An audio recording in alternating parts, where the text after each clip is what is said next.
Muito obrigado. Antes de mais nada, boa tarde a todos. Gostaria de, enfim, cumprimentar os presentes e gostaria de cumprimentar a doutora Sofia Gouveia Pereira, a quem agradeço antes de mais nada a moderação e na pessoa da senhora doutora, enfim, cumprimentar a GPA e agradecer, no fundo, esta cooperação, esta colaboração que temos tido no âmbito do direito da proteção de dados. Enfim, já fizemos várias iniciativas que julgo que têm tido interesse, têm contribuído para o aprofundar do estudo nestas matérias. Queria cumprimentar os meus colegas de mesa, o Dr. Francisco Rocha, enfim, com quem tive aqui o prazer de partilhar a coordenação executiva deste evento, e o professor Pedro Madeira de Brito, com quem é sempre um gosto estar nestes eventos, para além de mais, enfim, sobre um tema que é da sua especialidade. Portanto, cumprimento a todos. O tema que aqui me traz para esta apresentação, enfim, como decorre do programa que foi disponibilizado, é este tema da análise sobre a articulação, compatibilização do direito de informação, acesso e portabilidade que estão previstos no Regulamento Geral de Proteção de Dados e que, de uma maneira ou de outra, implicam que o responsável pelo tratamento tenha que divulgar, revelar informação que respeita ao titular dos dados, portanto, direitos esses que estão, desde logo, no que se refere à fase da recolha, previstos no artigo 13 e 14 do Regulamento Geral de Proteção de Dados, em matéria de informação, 15 no acesso e 20 de portabilidade, com frequentes disposições que encontramos na legislação e que, a miúdo, impõem com vimências variáveis um dever de sigilo, de confidencialidade relativamente a alguma informação que, enfim, de forma um pouco contraditória com estes direitos, impede, digamos, a partilha de informação que é relevante para o titular dos dados. Quem esteve presente na conferência internacional que fizemos sobre a proteção de dados e se recorda da apresentação do Dr. Miguel da Câmara Machado, a propósito do branqueamento de capitais, tem isto muito presente, é, digamos, um conflito que até ali foi caracterizado como a guerra dos dados, parecem regimes contraditórios nesta matéria. Esta compatibilização, enfim, foi feita na Lei de Execução do Regulamento Geral de Proteção de Dados, a Lei 58 de 2019, no artigo 20. O artigo 20 diz que os direitos de informação e de acesso a dados pessoais não podem ser exercidos quando a lei impõe ao responsável pelo tratamento ou ao subcontratante um dever de segredo que seja oponível ao próprio titular dos dados. Depois, no número 2, prevê-se a possibilidade de pedir um parecer à Comissão Nacional de Proteção de Dados, no sentido de saber se o dever de segredo é ou não oponível, sem prejuízo dos meios de tutela administrativa e jurisdicional que estão previstos no capítulo 7. Este artigo 20 corresponde, sem alteração de redação, à proposta de lei do Governo de 120/13 e tinha sido objeto de um parecer bastante negativo por parte da Comissão Nacional de Proteção de Dados, parecer esse que está na base da deliberação 494 de 2009, que, enfim, veio desaplicar algumas disposições desta lei, portanto, nos casos que sejam decididos pela Comissão Nacional de Proteção de Dados, entre os quais o artigo 20, número 1, dizendo-se nessa deliberação, por forma a assegurar a efetividade do RGPD, em particular dos direitos dos titulares dos dados, e por contrariar as normas dos artigos 13 a 15 do RGPD e do número 2 do artigo 8º da Carta dos Direitos Fundamentais, sem respeitar o disposto no artigo 23 do mesmo Diploma da União, a Comissão Nacional de Proteção de Dados desaplicará nas situações concretas que venha a apreciar o número 1 do artigo 20. Portanto, julgo que estão reunidos aqui os ingredientes para que possamos fazer uma análise sobre este preceito, ainda com as limitações temporais que, obviamente, aqui temos.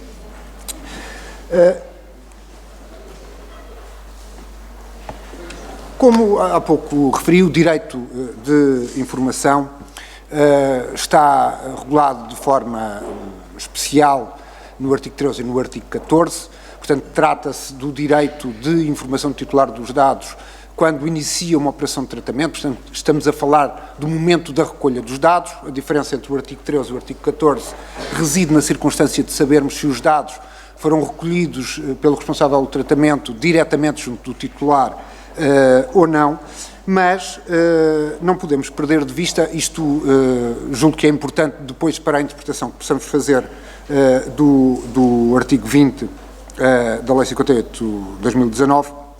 que para além dos elementos informativos que se impõem nesses preceitos,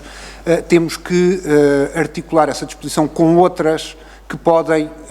impor outros elementos informativos nesse mesmo momento. De que é que trato, ou do que é que estou a falar? Estou a falar, por exemplo,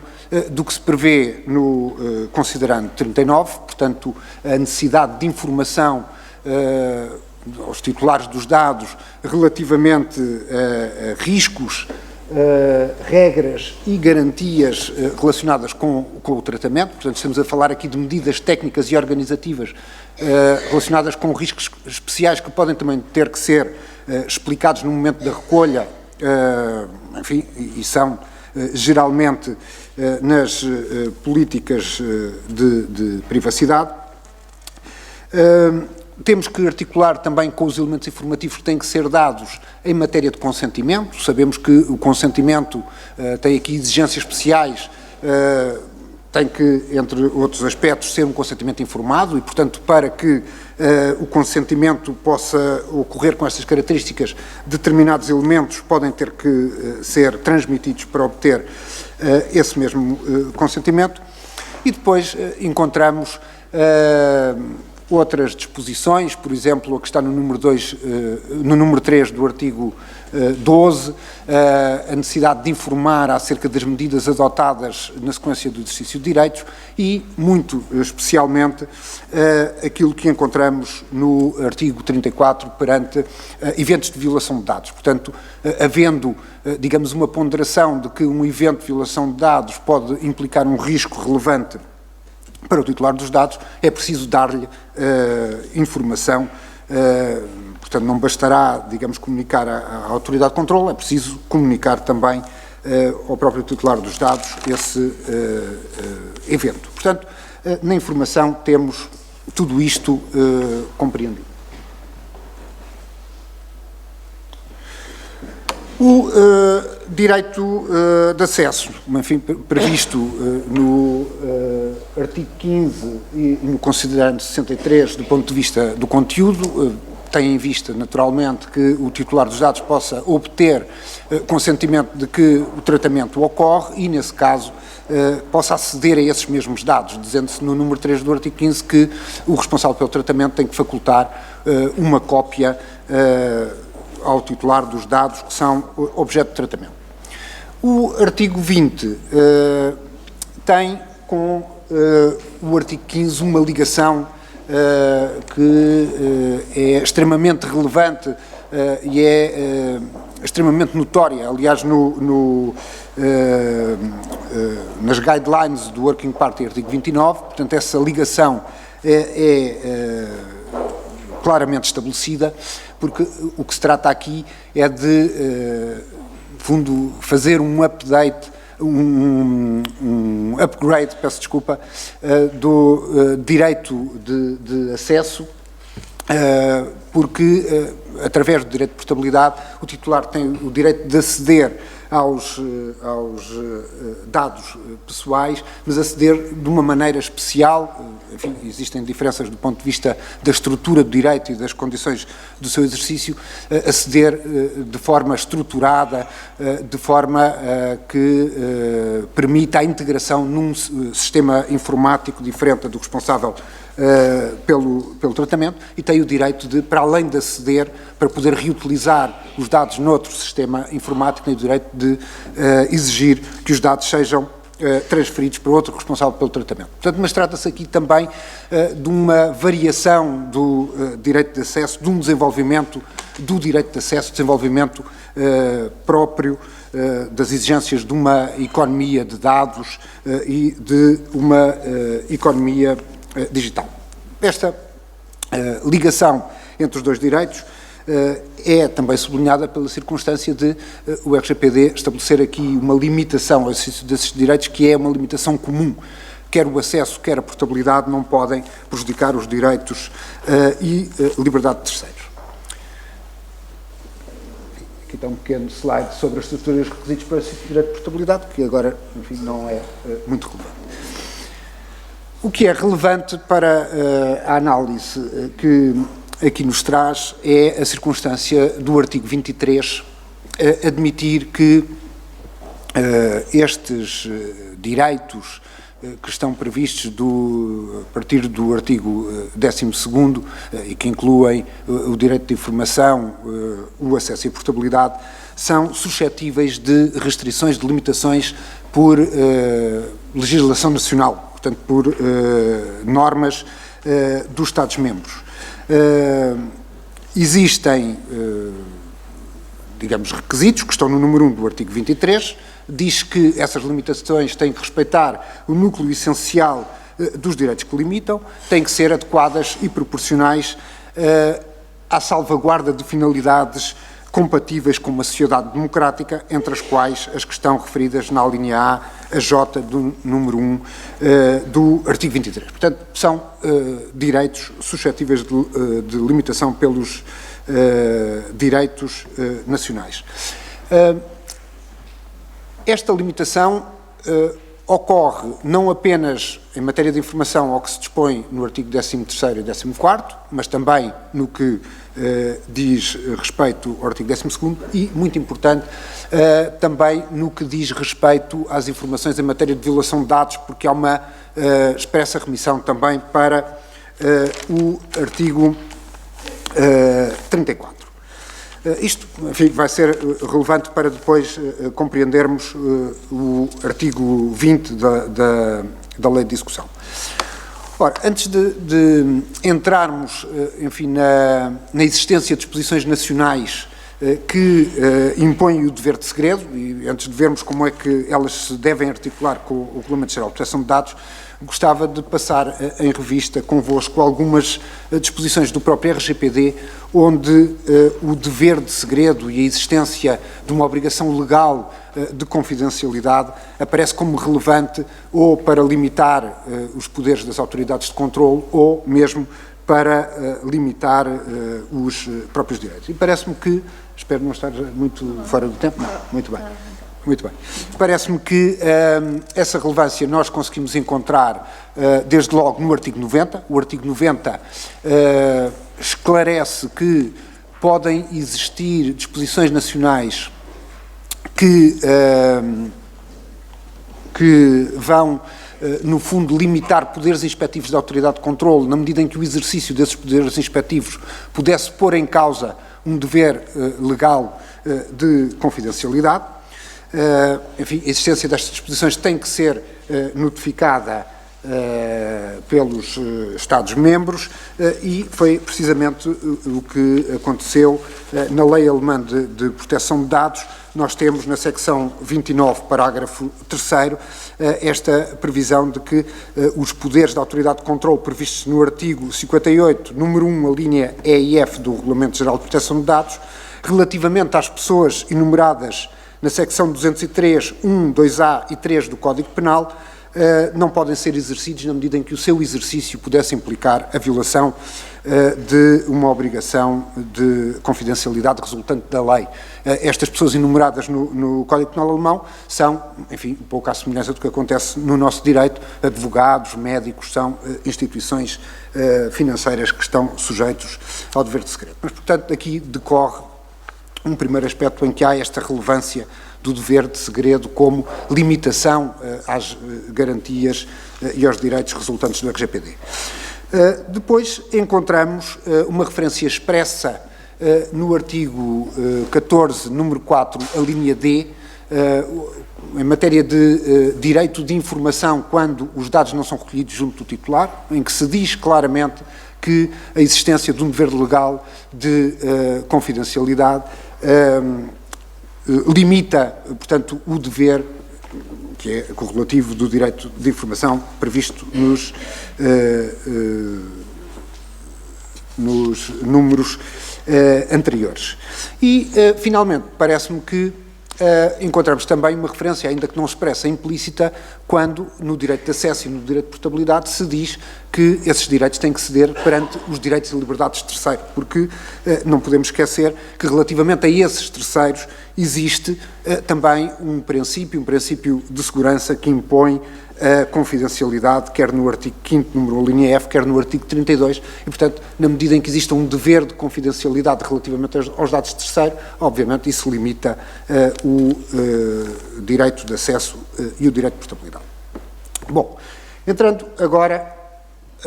em algumas disposições nacionais que consagram esse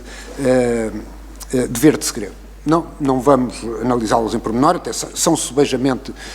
conhecidas, talvez a menos conhecida seja a do artigo 54 da Lei de Branqueamento de Capitais e Financiamento de Terrorismo, que diz que há um dever de segredo relativamente a um conjunto de operações relacionadas com o cumprimento da lei, para as entidades obrigadas, designadamente as comunicações são feitas, mas mesmo meros pareceres e análises internas que cuja revelação pudesse prejudicar o cumprimento dos deveres ou a eficácia de qualquer investigação, portanto, há um dever de segredo. Portanto, nós aqui, quer no REGICS, quer na Lei de Branqueamento de Capitais e Financiamento de Terrorismo, Estatuto de Ordem dos Advogados ou Estatuto de Ordem dos Médicos, encontramos, digamos, deveres legais de segredo que têm em vista ou consagrar a confidencialidade e salvaguardar a privacidade de determinadas pessoas ou proteger bens jurídicos relacionados com a confiança pública que determinadas relações fiduciárias devem merecer ou mesmo salvaguardar a integridade de investigações. Ora, tudo isto são, digamos, finalidades ou razões de regulação ou bens jurídicos, como queiram, que são perfeitamente compatíveis com o que está disposto no número 1 do artigo 23. Portanto, são as tais finalidades aceitáveis numa sociedade democrática que podem levar a que um Estado-membro proceda à limitação destes direitos que estivemos aqui a ver. Claro que dir-se-á, bom, mas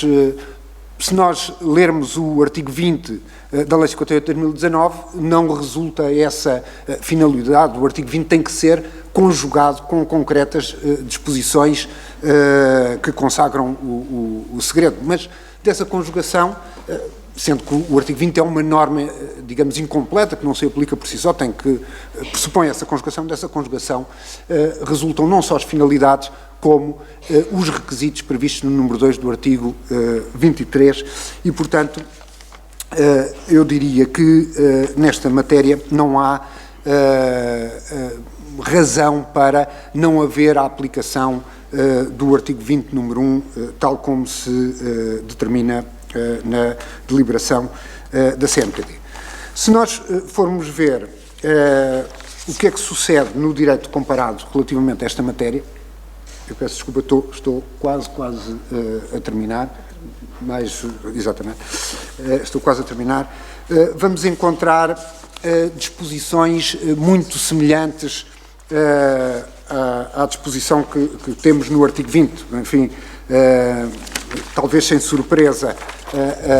a lei que mais desenvolvidamente regula esta matéria é a Lei Alemã de Proteção de Dados, onde encontramos limitações quer ao direito de informação, quer ao direito de acesso, mas em termos bastante semelhantes a estas que encontramos no artigo 20, por exemplo, a restrição do direito de acesso, o que se diz no segundo parágrafo na segunda frase do parágrafo 1º da secção 29, é precisamente isto: o direito de acesso, de acordo com o artigo 15, não será aplicável na medida em que a revelação da informação iria implicar a divulgação de informação que está coberta por um sigilo protegido por lei ou por uma confidencialidade que resulta da própria natureza da obrigação. Encontramos depois também limitações em matéria de direito de informação. Esta aqui que é bastante interessante, uma limitação ao direito de informação / dever de informação que está no número 3 do artigo 3º, diz que no contexto de uma relação cliente-advogado, as pessoas que transferem informação para o advogado, na medida em que o advogado está sujeito a uma obrigação legal de segredo profissional, não têm que prestar informação ao titular dos dados no sentido que estão a fazer esta transmissão e, portanto, encontramos aqui uma regulação extensa em relação a isto. Regulação essa também que encontramos no Reino Unido no Data Protection Bill, quer limitações que decorram de um dever de confidencialidade que existe para com terceiros, para salvaguarda de direitos e liberdade de terceiros, quer limitações, por exemplo, na parte 4 do Schedule 2, limitações que decorrem destas relações fiduciárias especiais, como que se estabelece entre advogado e o seu cliente. Portanto, nesses casos, há uma limitação ao direito de informação e o direito de acesso expressamente consagrado. E é também o que encontramos, peço desculpa, é o que encontramos no capítulo 5 da lei sueca, em que se diz basicamente isto. Para concluir, muito rapidamente, o que é que me parece? Compreendendo perfeitamente e sendo, digamos, totalmente solidário com esta ideia de que o regime em matéria de proteção de dados tem que ser um regime uniforme no contexto da União Europeia, porque,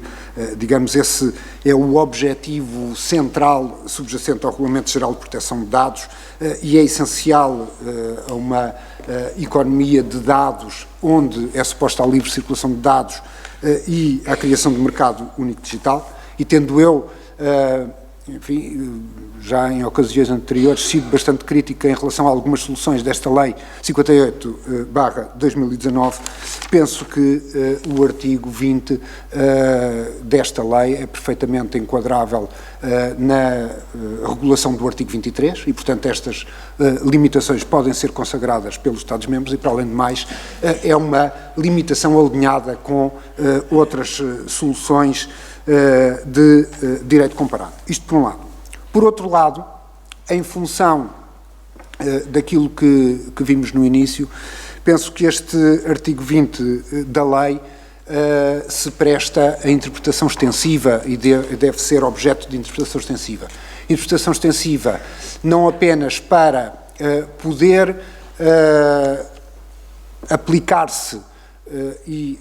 aplicando-se, poder aplicar as imposições de confidencialidade e segredo que decorram da lei, não apenas aos elementos que estão no artigo 13 e no artigo 14, mas também a outros elementos, como, por exemplo, o dever de informação que existe no artigo 34, quando ocorre uma violação de dados, ou outros aspectos que não estão expressamente previstos no artigo 13 e 14 e, como vimos, também são objeto do dever de informação, como as medidas, como os elementos necessários para o consentimento e as informações acerca dos riscos e garantias que há pouco vimos. Por outro lado, julgo que é um artigo que também deve ser interpretado extensivamente para incluir o direito de portabilidade, que, como vimos, tem aqui uma ligação muito grande ao direito de acesso e as razões justificativas da limitação ao direito de acesso estendem-se também ao direito de portabilidade. Muito obrigado.